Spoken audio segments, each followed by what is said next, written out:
Bem, com relação aos efeitos que são produzidos pelo julgamento do agravo de instrumento, o primeiro deles é o efeito substitutivo, quando o tribunal, julgando o agravo de instrumento, ele verifica que a decisão agravada contém um erro de juízo, um erro em relação à aplicação da norma jurídica.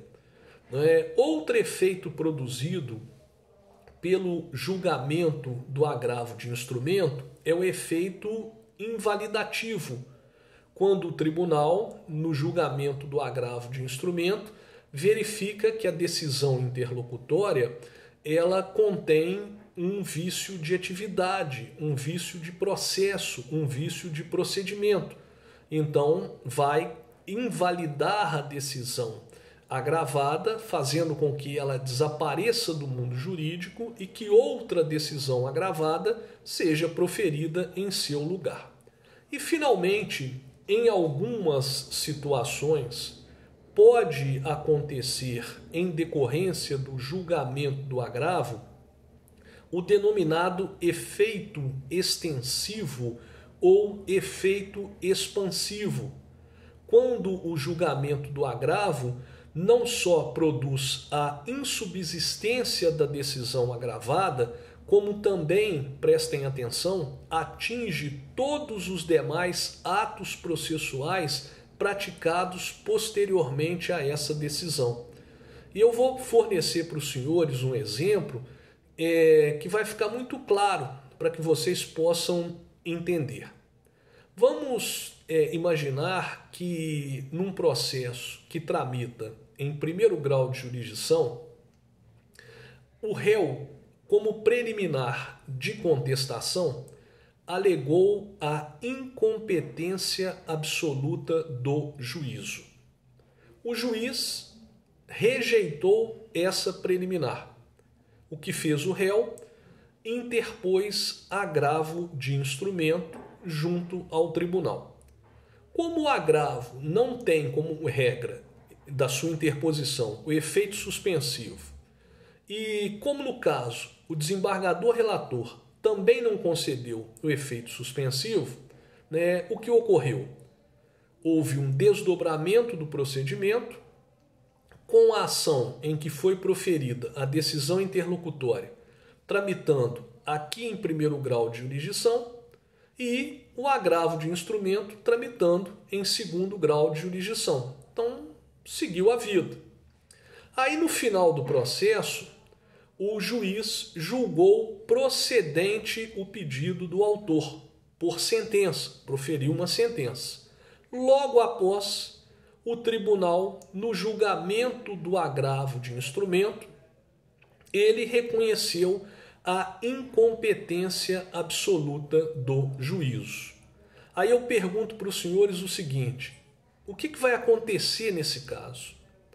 Nesse caso, o efeito produzido com o julgamento do agravo de instrumento vai atingir não só a decisão interlocutória agravada, que foi aquela que rejeitou a preliminar de incompetência absoluta do juízo, como também todos os demais atos posteriores que foram praticados pelo juiz absolutamente incompetente.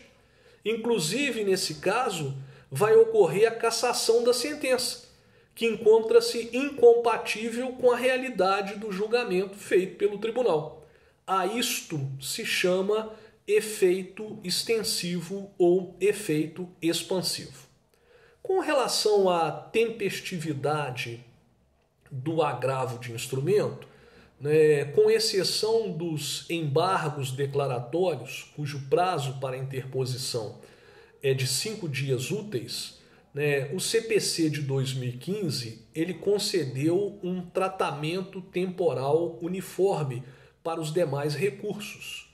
Então, o agravo de instrumento ele deve ser interposto no prazo de até 15 dias úteis, a contar da ciência pelas partes, da decisão, do teor da decisão agravada. O agravo de instrumento ele é interposto diretamente no tribunal. Então, no processo físico, no processo eletrônico, em primeiro lugar, a parte acessa o PJE de segundo grau de jurisdição, que no estado de Minas é o sistema JTEMS, e interpõe o recurso de agravo de instrumento. No processo físico, o agravo de instrumento ele vai ser interposto diretamente junto ao protocolo do tribunal, ou ele pode ser interposto por carta pelo sistema de protocolo postal. Então a parte se dirige até uma agência dos Correios, levando a petição de interposição, a minuta do agravo e a cópia dos documentos de juntada obrigatória e de juntada facultativa, e interpõe o recurso. Então, nesse último caso, para efeito de aferição da tempestividade do agravo de instrumento, vai valer a data da postagem na agência dos Correios, independentemente da data de chegada do recurso ao protocolo do tribunal. E, finalmente, o agravo de instrumento ele é um recurso cuja admissibilidade está sujeita à realização do preparo. Isso significa dizer que a interposição do agravo de instrumento exige o recolhimento prévio das custas recursais. E estas custas recursais devem ser deve ser comprovado na interposição do agravo. Então, além dos documentos de juntada obrigatória e facultativa, a parte, ao interpor o agravo de instrumento, tem que apresentar o comprovante de pagamento das custas recursais. Por óbvio, essa exigência será dispensada quando o agravante é beneficiário da gratuidade de justiça, porque entre as isenções compreendidas por esse benefício legal está a dispensa do pagamento das custas recursais.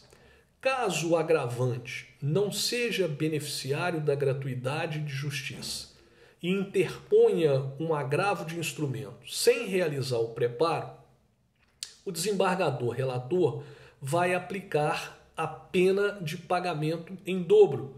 Então, as custas recursais deverão ser recolhidas em dobro.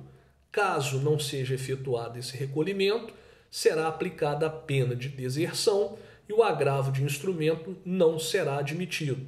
Se o agravante eventualmente se equivocar e fizer um recolhimento a menor, o desembargador relator vai conceder o prazo de 5 dias para que ele possa complementar o pagamento das custas recursais, sob pena de não conhecimento do recurso. Por hoje é só. Um grande abraço para os senhores.